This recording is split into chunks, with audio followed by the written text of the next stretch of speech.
What is going on, Bills Mafia? We are back here with another video today, and we are going to be reviewing all of the Sunday night games. We are going to be looking at them, seeing if I was correct, incorrect, and we'll talk about each game, and we'll just have a fun time. Anyways, let's get into it. Yes. Oh, he got away from Uche. Boy, is he quick. Allen on the run and open. John Brown. Unbelievable. Josh Allen. Free safety. Gotta get it go. Allen steps up. Jumps over the defenders to pick up the first. Everything was covered. It really was. And he has to get around the hand. He wanted to throw. That looked a little Mahomey. With the Jaguars versus the Patriots, the Jaguars ended up winning, and that was a game I was correct on. Although I did not expect it to be like that big of a, well, almost, you could say blowout, almost. But still, yeah. See, Trevor had a pretty solid game, only throwing 5 incompletions on a touchdown, having a touchdown, almost 200 yards. Tank Bigsby went off for, no reason at all. Brian Thomas Jr., the rookie's doing pretty well, and the defense had, 2 sacks and not really any takeaways. But the real question, or the real storyline, is behind Drake Maye having a really solid, or it's not even solid, good performance, despite the loss. 26 for 37, 276 yards, and 2 touchdowns. Adding an extra 18 yards on the ground. Ramondre Stevenson did trash. Hunter Henry was the leading receiver, and Katie Osborne, and I'm not even going to try to pronounce that, both had the touchdowns, and it looks like the Patriots defense wasn't really able to do much of anything against the Jaguars offense. I mean, no sacks and no picks, so I guess that's what ended up leading to the Jags' victory, and so far I am 1-0. Next up, we have the Lions versus the Vikings, and I was correct again, predicting the Lions to win, and it looked like at the end they nearly blew it, but the Lions got the dub over a last-second field goal. Anyways, if we look here, Jared Goff only had 3 incompletions for 280 yards and 2 touchdowns. Jahmyr Gibbs did really well on the ground. David Montgomery didn't do as much. I hear this duo is called Sonic and Knuckles, so that's interesting. Amara St. Brown leads the receiving core with 112 yards and a touchdown. And Ray Mullen got the touchdown as well. And if you look at the, by the way, I need Sam Laporta out of my lineup in fantasy. He's not done well for me. Anyways, past that. The Lions defense is able to get 4 sacks and a pick against the Lions. The Lions were able to get 4 sacks and a pick against the Vikings offense. But if we go to the Vikings offense, see, Sam Darnold went 22 for 27, 259 yards, 1 touchdown, 1 interception. Aaron Jones did pretty well on the ground with 93 yards and a touchdown. Justin Jefferson also did really well with the receiving core leading it. Jordan Addison having 3 receptions for 66 yards. Let's see. And the Vikings defense was able to get 4 sacks on the ground with no picks. So I mean, it was a really good game. It was just the last-second field goal by, is it Bates? Jake Bates, yeah. And so far, I am now 2-0. And now, next up, we have my Buffalo Bills beating the Tennessee Titans. Now, listen, I know the score says 34-10, but the first half looked ugly. I mean, Tennessee was able to do much, but it was the Bills offense mainly that couldn't do anything against that. But the second half, as you can see, we got our stuff together. So first taking a look at the Titans offense, we'll see Mason Rudolph barely did better than a 50% completion percentage with 215 yards, 1 touchdown, and an interception to Damar Hamlin that literally was in his hands, it bounced off another defender, then got into his hands, which was really cool. Tony Pollard did the best he could, and I'm not even going to try to pronounce that last name or first name, but I think that's a tight end leading the receiving core. And what's with the complicated names? Geesh, this dude, number 15, gets the touchdown. Let's see. Devondre Sweat didn't do much. The defense is only able to get a sack against the Bills. While heading over to the Bills offense, Josh Allen went 21 for 33, 323 yards. His first 300-yard game of the entire season and 2 touchdowns.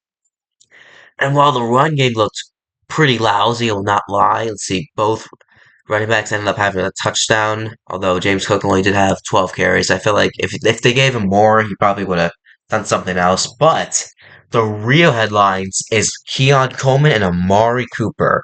So first, looking at Keon Coleman, he had 4 receptions, 125 yards, and what should have been a touchdown. Like, that was pretty difficult to overturn, and they overturned it. Whatever, I'm not complaining that much. But then going to the new trade got sorry, new guy that they just traded for. He got 4 receptions, 66 yards, and a touchdown where he apparently didn't even know the route he was running. Solid game from Shakir, solid game from Kincaid. Ty Johnson got a touchdown reception as well, along with Mari Cooper. And as you see, DeMar got the interception. Let's see. Gray got half a sack. AJ Epinesa got a sack. Actually, Epinesa's got like a sack the last 2 games, I think. Or should have gotten a sack the last 2 games, I think. Tyler Bass actually did decent. He did his job, so that's good. And now I'm currently 3-0 in predictions. Next up, we have the Colts beating the Dolphins, and my God, this game looked ugly. I mean, I'm not gonna lie to you, I did not see a single snap of this, but still, look at my God. Well, first, looking up with the Dolphins offense, you can see I guess Tyler Huntley must have got hurt at some point. Then Tim Boyle came in and threw, and Tyler Huntley had the touchdown. Tim Boyle did not. I mean, Devon Achane did pretty solid at the ground side of Raheem Mostert. Tyreek Hill, I mean, what happened to him? Oh my God. Fall off of the century right there. 1 reception for 8 yards, 1 carry for 5 yards. Oh my God. Besides that, Jonnu Smith led the receiving corps with 96 yards and a touchdown. And it looks like Jordan Poyer led the team in tackles, which is interesting because Jordan Poyer was a former Bill. Let's see. Nothing else happened there. Ooh, kicker missed a field goal. Interesting. Now going to the Colts offense. Now, Anthony Richardson, just based on this stat, he needs to be gone. He looks awful right now. I mean, 10 for 24 to 129 yards. That is like less than 50%. That's like a high 40s% maybe. And let's see. Anthony Richardson led the game in rushing. Why do I keep saying league? Michael Pittman Jr. had 3 receptions for 63 yards, and Donnie Mitchell had a few receptions. That's a rookie, I think. Let's see. Colts defense got a couple sacks, and it seems like it was enough for the Colts to win the game. So now I'm 4-0. Let's see. 1-0, 2-0. So far, I am 4-0 in my picks. Next up, we have the Seahawks versus the Falcons, and this was the game I got wrong. And honestly, I shouldn't be shocked by it, but I am pretty shocked by it. It looks like, I mean, I didn't see much of this game. Looks like Geno Smith had a really pretty solid day to the ground. Looks like JSN had a random completion there somewhere. Kenneth Walker had 70, almost essentially 70 yards and a touchdown. DK Metcalf led the team in yards and also got a touchdown, so did Kenneth Walker. Looks like Julian Love, Kobe Bryant, both got interceptions. It looks like team got 3 sacks on the Falcons offense, and the kicker was perfect. Now heading to Atlanta's offense, and why did Michael Penix Jr. have a completion in there? I'm not sure what happened there. Maybe he got benched. Maybe Kirk got benched or something, but it looks like from the stats, 24 of 35, 232, a touchdown and 2 interceptions. Maybe he got benched. I'm not sure. Bijan Robinson had a really solid game on the ground with 103 yards and a touchdown. Kyle Pitts led the receiving corps in yards, but Drake London ended up having the touchdown. And it looks like the Falcons weren't able to do much against the Seahawks, which was probably a main reason why the Seahawks won. So, anyways, I am 4-1. Next up, we have the Packers versus the Texans, where I predicted a good upset. I predicted the Packers to win based off a game-winning field goal.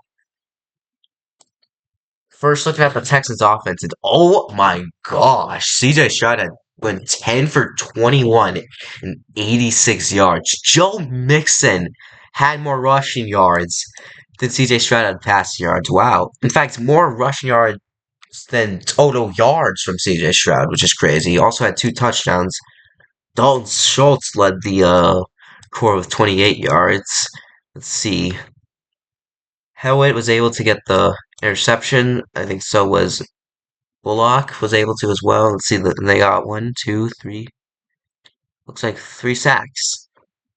Kicker was perfect, and yeah. Heading to the Packers offense, Jordan Love had 220 yards, 3 touchdowns, 2 interceptions.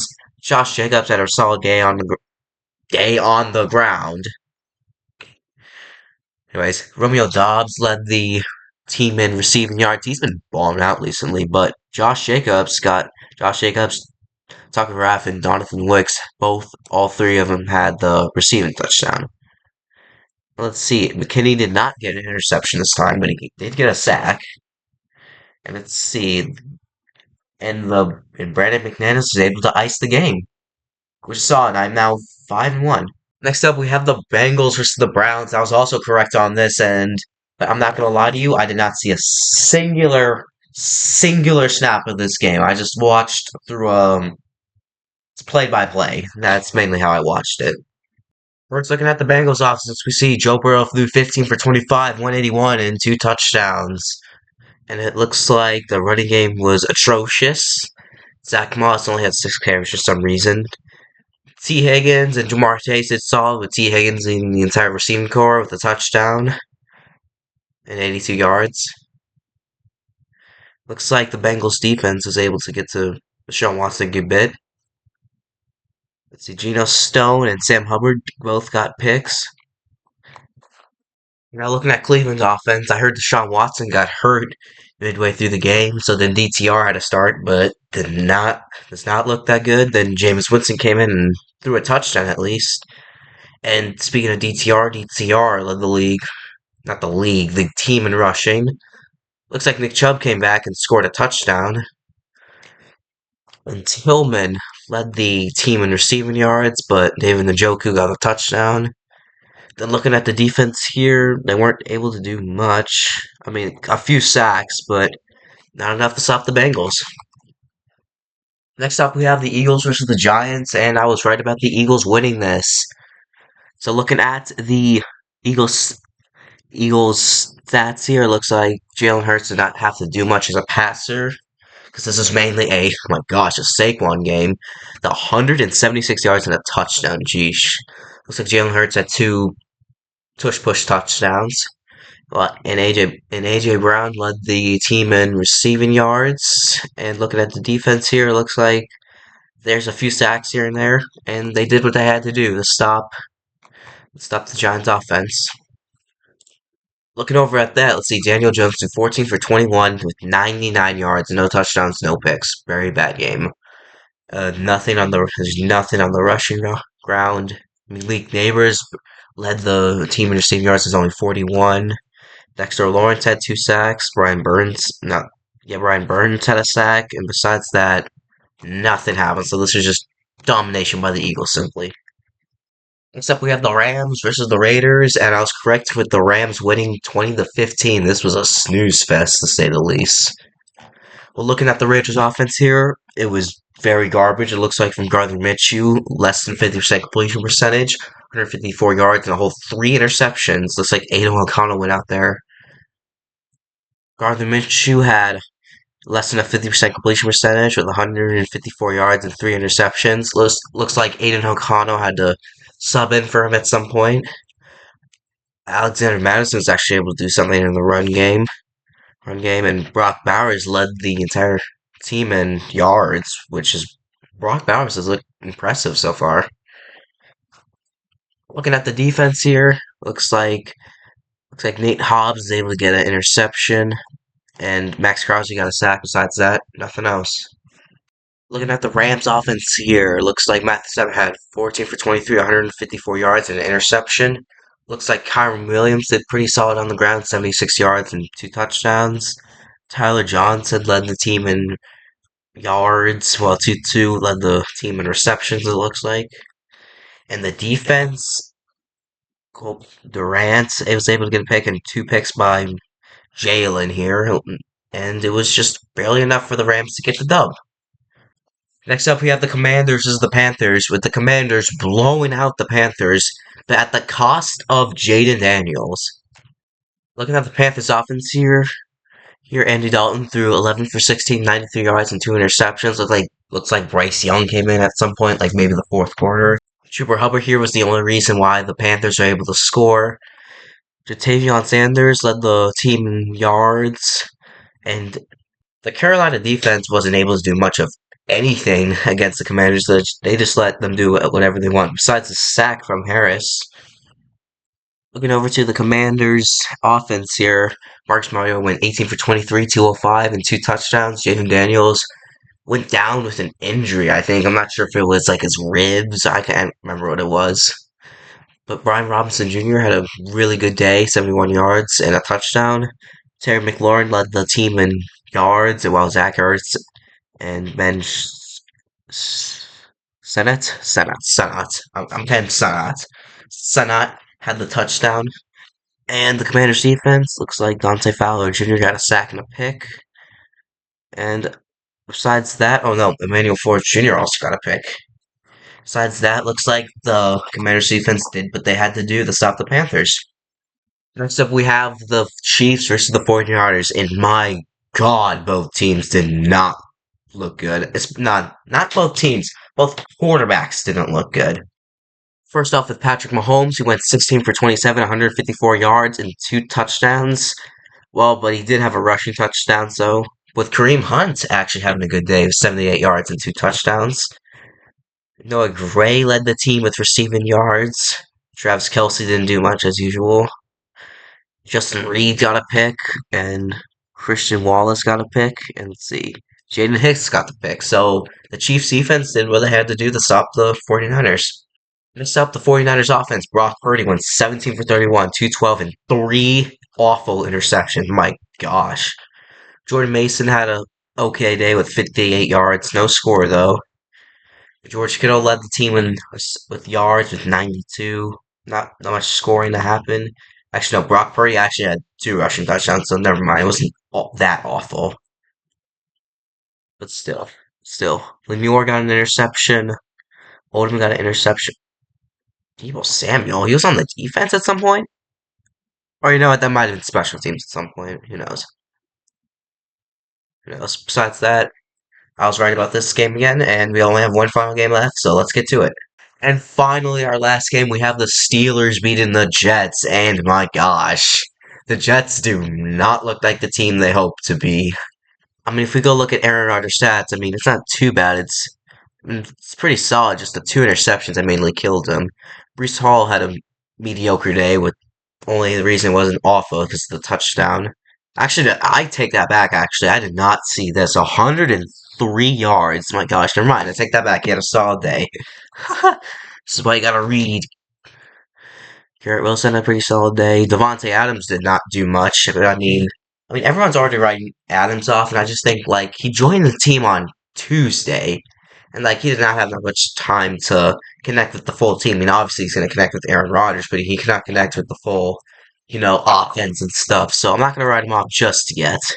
Tyler Conklin had a touchdown as well. In the defense, Will McDonald's had a farm, had a sack, E-I-E-I-O. Besides that, nothing else happened. Greg Zernline missed another kick. It looks like my gosh, he might have to be gone soon. Looking at the Steelers offense, though, we have Russell Wilson had a really good day, actually, as well as Najee Harris having a good day. George Pickens leading the team in yards and also had a touchdown, so did Van Jefferson. Benine Bishop Jr. had both the picks, and it looks like the Steelers were able to do enough to secure the comeback, which is really solid. And that is going to be all for today, folks. And I hope you liked it enough. If you're able to, like, comment, subscribe down below. And it takes you about half a second. It shows a lot of support to me and shows me reason I should keep doing this, And thankfully I did this video just in time. We literally have, like, almost 45 minutes until the next game starts. So anyways, I gotta get this video edited soon. So See ya. Alright, this is a few days later with me back in check. I wasn't able to review the Monday night games like I did for those other games. But long story short, I went 0 for 2, so that makes my final record 11 and 3 on this week. So, like I said, let me know if you guys want more of this content, and I will see ya.